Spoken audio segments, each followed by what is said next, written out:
यदा यदा हि धर्मस्य ग्लानिर्भवति भारत। जय श्री राम, जय श्री कृष्ण। तो जैसा कि आजकल आप लोग देख रहे हैं जगन्नाथ जी की यात्रा,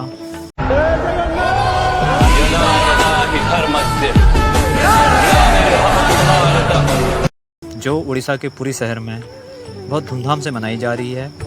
तो आप लोगों को किस किस को पता है इस यात्रा के बारे में, क्या होता है इस दिन, क्यों निकाली जाती है यात्रा, कौन थे जगन्नाथ, क्या आप लोग जानते हो? मुझे लगता है ज़्यादातर लोग जानते होंगे, बट जो लोग नहीं जानते हैं उनको मैं जल्दी से जल्दी ये स्टोरी बता दूं कि जगन्नाथ भगवान श्री कृष्ण का रूप है और उन्होंने यह जन्म क्यों लिया। तो आपको मैं पहले से बता दूं कि जब श्री कृष्ण भगवान जी हमारे धरती पर आए थे तो उनके साथ 16,108 उनकी पत्नियां भी आई थी। तो उन 16,108 पत्नियों ने यशोदा जी को पहली बार देखा था, और जब यशोदा जी को उन्होंने पहली बार देखा तो उन्होंने गोपियों के बारे में पूछा कि माता गोपियों की कहानी हमें बताइए। तो जब श्री कृष्ण उन गोपियों को छोड़ के चले गए थे, बाद में अपनी लीला ख़त्म करके जब वो उन गोपियों को छोड़ के चले गए थे, तो फिर यशोदा जी ने कहा कि मुझे उन गोपियों के बारे में ज़्यादा पता नहीं है, बोला आप लोग रोहिणी माता जी से उनके बारे में पूछ लीजिए। तो फिर सभी पत्नियां 16,108 चली गई रोहिणी माता जी के पास। तो रोहिणी माता जी ने एक कहानी सुनाई। तो रोहिणी माता जी बताती हैं कि जब श्री कृष्ण उनको छोड़ के इस अपनी लीला ख़त्म करके यहाँ से चले गए थे, तो जो उनकी गोपियाँ थी और जो हमारी राधा रानी हैं वो लगातार रो रही थी। वो 100 साल तक लगातार रो रही थी, उनके आँख से आंसू नहीं सूखे 100 दिन तक। तो उनका रो रो के बहुत ज़्यादा बुरा हाल हो गया। तो जब रोहिणी माता यह कहानी सुना रही थी तो कृष्ण भगवान भी यह कहानी सुन रहे थे। तभी श्री कृष्ण जी उन गोपियों की कहानी सुनते सुनते पिघलने लग गए थे। उन गोपियों के प्यार में, उन गोपियों के प्रेम से श्री कृष्ण जी पिघलने लग गए थे, जलने लग गए थे। श्री कृष्ण भगवान के हाथ जल के पिघलने लग गए थे, उनकी आंखें पिघल आई थी। तभी वहीं पर भगवान श्री कृष्ण ने एक नया अवतार, एक नया रूप लिया भगवान जगन्नाथ जी के नाम पर। भगवान जगन्नाथ जी के नाम पर एक नया रूप लिया। आप लोग भगवान जगन्नाथ जी की मूर्ति में ध्यान से देखना कि उसमें आँखें काफ़ी चौड़ी हैं, हमारी तरह आँखें नहीं उनकी गोरी ऐसे गड्ढे वाली। उनकी आँखें पिघल आई थी, इसलिए उनकी आँखें बड़ी बड़ी हैं। उनका शरीर पिघल चुका था जब उनको गोपियों की दशा के बारे में, उनके प्रेम के बारे में सुनने को मिला था। तो उन्होंने जगन्नाथ जी के रूप में दोबारा इस धरती पर प्रवेश किया। तो उस समय भगवान श्री कृष्ण जी ने देखा कि एक तो राजा और महारानी एक मंदिर बना रहे होते हैं। तो उस समय वो राजा और महारानी सोच रहे थे कि अब हम इस मंदिर में किसकी स्थापना करें। तभी वहाँ पे जगन्नाथ जी प्रकट होते हैं, भगवान श्री कृष्ण एक्चुअली वहाँ पे प्रकट होते हैं और वो कहते हैं कि यहाँ पे भगवान जगन्नाथ जी की स्थापना की जाए। तो उन्होंने बोला तो हम तो जगन्नाथ जी को देखा ही नहीं है, हम उनकी मूर्ति कैसे बनाएं। तो इतने में भगवान श्री कृष्ण ने कहा कि आप मुझे इस मंदिर के अंदर भेज दो, मैं उनकी प्रतिमा बना दूंगा। तो राजा और रानी जो थे उन्होंने उनको भगवान श्री कृष्ण को उस मंदिर के अंदर भेजा, और जब उस मंदिर के अंदर भेजा तो 1 महीने तक अंदर आवाज़ें आती रही, खटखुट खटखुट लकड़ी का, यानी कि भगवान श्री कृष्ण काम कर रहे थे, मूर्ति बना रहे थे। तो वहाँ पे अंदर भगवान श्री कृष्ण ने जब वो खटपट की आवाज़ बंद हुई, तब बाहर से राजा और रानी जी ने कहा कि यार ये जो अंदर गया है 1 महीना हो गया, ना इसने पानी लिया ना खाना खाया, ये क्या हालत में होगा, थोड़ा देख लेते हैं इसको खोल के। तो जब उन्होंने खोला तो भगवान तो वहाँ पे खुद ही विराजमान हो गए जगन्नाथ जी के रूप में, और उनके साथ में एक सुभद्रा, माता सुभद्रा भी, और वो थे बलभद्र। तो वहाँ पे 3 मूर्तियाँ बन गई, बलभद्र, जगन्नाथ जी और सुभद्रा। माता सुभद्रा की। तो 3 मूर्ति बन गई, वहाँ अंदर कोई भगवान ही नहीं, अभी श्री कृष्ण जी है ही नहीं वहाँ। तो उसके बाद वहाँ पे पूजा पाठ होने लग गया, दरवाजे खुल गए। तो हमेशा की तरह वहाँ पे राजा रानी जी पूजा पाठ करने लगे। तो तब एक दिन ऐसा आया, अब मैं बताता हूँ कि ये यात्रा क्यों निकाली जाती है। यह यात्रा निकालने का कहानी ये है कि जब वहाँ पे वो राजा और रानी का नाम था कुंडिचा। तो रानी कुंडिचा जब वहाँ पे रोज़ हमेशा पूजा पाठ कर रहे थे, रोज़ दर्शन कर रहे थे, और क्योंकि उनका महल थोड़ा सा दूर था तो उस महल से वो रोज़ आके यहाँ पे दर्शन कर रहे थे, पूजा कर रहे थे। जब तक वो माता रानी कुंडिचा चल पाई तब तक वो दर्शन करने आती रही। इसी खुशी में भगवान जगन्नाथ जी ने एक बार माता कुंडिचा से वर मांगा कि आप हमेशा मेरी पूजा करते हैं, आप मेरे मंदिर में आते हैं, आपका भक्ति बहुत अच्छा है, आप मुझसे कुछ वर मांगिए, आपकी संतानें नहीं हैं।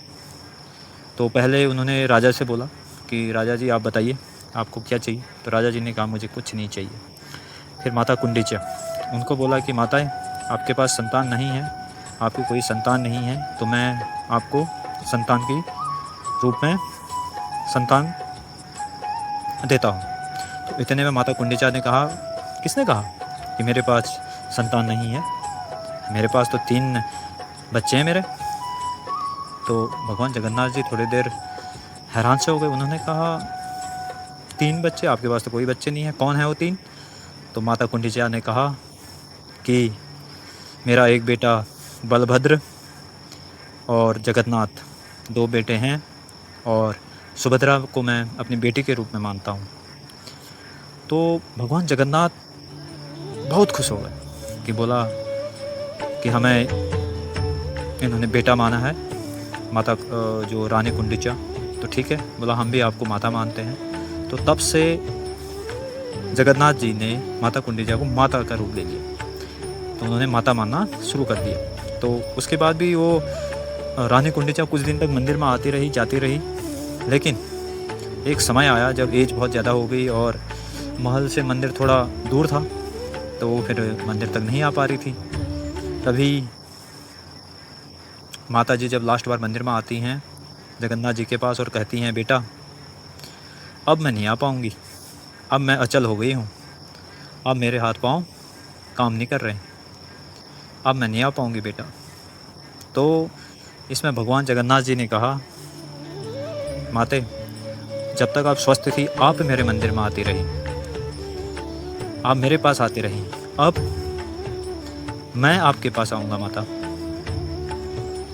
यानी कि सिर्फ भक्त ही भगवान के पास नहीं जाता, ज़रूरत पड़ने पे भगवान भी भक्त के पास जाते हैं। तो भगवान जगन्नाथ ने कहा कि मैं आप लोगों के पास मैं आऊँगा, अब आप अगर चल नहीं सकते हैं तो अब मैं आपके पास आऊँगा।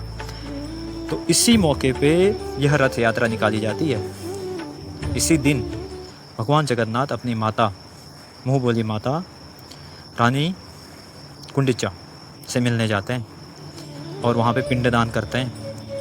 तो यह कहानी है जगन्नाथ रथ यात्रा की, इसीलिए जगन्नाथ में रथ यात्रा निकाली जाती है। और मैं उस मंदिर के बारे में कुछ और विशेषताएं बता दूं कि वहाँ पर दुनिया का सबसे बड़ा रसोई है। और आपको एक चीज़ और बता दूं कि भगवान जगन्नाथ सबसे ज़्यादा खाना खाते थे। भगवान जगन्नाथ 8 बार खाना खाते थे। और वहाँ पे जो रसोई है बहुत बड़ी विशाल रसोई है, दुनिया की सबसे बड़ी रसोई है। 7-7 बर्तनों में एक साथ खाना बनता था और भगवान जगन्नाथ सबसे ज़्यादा खाते थे। और खाने में पता आपको वहाँ पे क्या बनता था? खाने में वहाँ सिर्फ दाल भात अगर हम कहें तो भात वहाँ पे बनता था, वही प्रसाद है वहाँ का, भात का प्रसाद है। तो जगन्नाथ जी को प्रभु नहीं बोला जाता है, भगवान जगन्नाथ जी को प्रभु नहीं बोला जाता है, भगवान जगन्नाथ जी को महाप्रभु बोला जाता है। महाप्रभु यानी कि प्रभु के प्रभु, प्रभुओं के प्रभु, सबसे बड़े प्रभुओं के सबसे बड़े प्रभु भगवान जगन्नाथ जी को माना जाता है। तो भगवान जगन्नाथ जी के मंदिर में प्रसादी लेने के लिए हमारे भोलेनाथ जी भी जाते हैं, ब्रह्मा जी भी जाते हैं, देवी देवता सब जाते हैं रेगुलर प्रसादी लेने, क्योंकि वो जगन्नाथ जी हैं, महाप्रभु हैं, प्रभु नहीं है। तो इसी पे एक और कहानी मैं जल्दी से बता दूं कि जब वहाँ पे प्रसाद लेने के लिए सब जाते हैं, तो एक बार की बात है, ब्रह्मा जी लेट हो गए थे, कहीं रह गए होंगे, ट्रैफिक जाम। तो जैसे ब्रह्मा जी लेट हुए तो वहाँ पे प्रसादी बढ़ चुकी होती है, सारे पत्तल साफ, और कुछ पत्तल वहाँ पे साइड में कुत्ते चाट रहे होते हैं। अब कुत्तों ने तो सारे पत्तल साफ कर दिया, अब एक पत्तल बचा होता है, उस पत्तल में थोड़ा सा चावल बचा होता है कोने पे, वही भात जो प्रसादी मानी जाती है। तो जब ब्रह्मा जी ने देखा कि यहाँ पे सारा प्रसाद खत्म हो चुका है, तो अब मैं क्या करूँ भाई, मेरे को तो प्रसादी चाहिए। तो उन्होंने प्रसाद को विशेषता देते हुए उस कुत्ते के पत्तल में से कोने पे जो थोड़ा सा भात बचा था उसको प्रसाद के रूप में ग्रहण करने लगे।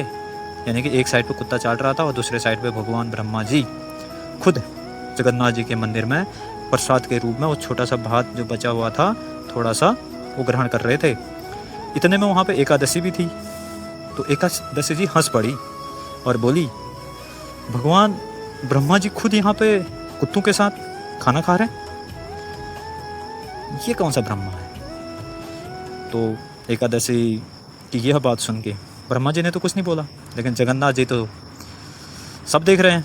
जगन्नाथ जी प्रकट हुए और बोला भगवान ब्रह्मा जी को कि मैं आपकी भक्ति से और आपके इस प्रसाद की मान्यता को या इसको विशेषता देने से बहुत खुश हुआ। आपने प्रसाद के रूप में बचा हुआ छोटा सा या थोड़ा सा भात को ग्रहण किया, प्रसाद माना, लेकिन एकादशी ने इसमें आपका उपवास किया, हंसी आपके ऊपर। तो भगवान जगन्नाथ ने कहा, एकादशी तुम मेरे मंदिर के पीछे उल्टी लटकोगी। तो उस मंदिर में आज भी एकादशी जी को उल्टा लटकाया गया है पीछे की तरफ। यानी कि अगर आप एकादशी के दिन वहाँ पे फास्ट रखते हैं और आप जगन्नाथ मंदिर में भात ग्रहण कर लेते हैं तो आपका व्रत टूटा नहीं माना जाएगा, आपका फास्ट टूटा नहीं माना जाएगा। तो इतने विशाल शक्तियाँ हैं भगवान जगन्नाथ की, इतने अच्छी कहानी है भगवान जगन्नाथ की। तो यह मेन स्टोरी मैंने आपको बता दी है कि क्यों भगवान जगन्नाथ जी की यात्रा निकाली जाती है। वो अपनी मुँह बोली माता कुंडिचा जो रानी महारानी थी उनसे मिलने, उनके महल जाने के लिए उनकी यात्रा निकाली जाती है और उनके घर पे रथ रुकता है और वहाँ पे पिंडदान होता है माता कुंडिचा का, इसलिए यह रथ यात्रा निकाली जाती है। आप लोगों को पता होना चाहिए, सिर्फ स्टेटस लगाने से कुछ नहीं होता। जब तक आप सनातन धर्म में उसके अंदर तक नहीं जाते हैं तो उनका स्टेटस लगाने से आपको कुछ नहीं मिलने वाला। तो बोलो जय जगन्नाथ, जय श्री कृष्ण, राधे राधे, जय श्री कृष्ण।